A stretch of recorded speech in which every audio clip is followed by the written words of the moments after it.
Aujourd'hui, je vais te montrer comment jouer des barrés sans faire des barrés.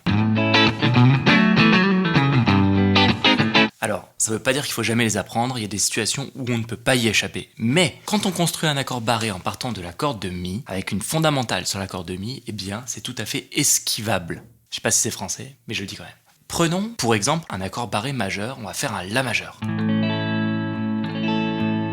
Eh bien, ce La majeur, au lieu de le faire en barré comme ceci, on va plutôt utiliser notre pouce pour remplacer la fondamentale. En utilisant notre pouce ainsi, proche de la frette, eh bien, on va pouvoir ensuite jouer les autres notes pour faire notre accord majeur. Mais ça ne s'arrête pas là. Généralement, ce qu'on aime bien faire à la guitare, c'est sacrifier la première quinte, celle-ci, dans les graves. Pourquoi elle ne nous intéresse pas? Parce qu'elle vient alourdir l'accord. Dans les basses fréquences, on n'aime pas alourdir avec trop d'informations puisque on n'arrive plus bien à distinguer ce qu'il se passe. On préfère justement alléger les basses fréquences et rajouter dans les aigus d'octave en octave des informations de plus en plus complexes, si on veut. Et donc ce qu'on va faire, c'est qu'on va sacrifier cette quinte en l'enlevant. On était ici, notre pouce vient ici, le petit doigt va être remplacé par l'annulaire, donc je descends mon annulaire d'une corde et on se retrouve avec fondamentale avec le pouce, la corde de La qui est bloquée par le pouce en lui-même, on joue de nouveau la fondamentale, donc l'octave ici, puis on a la tierce majeure en diagonale sur la corde de Sol, puis on a la quinte ici qui n'a pas bougé sur la corde de Si, et la dernière corde c'est au choix, soit on la bloque, soit on vient la jouer avec l'index de nouveau, mais dans ce cas il faut faire un mini barré, ça nous donne ceci.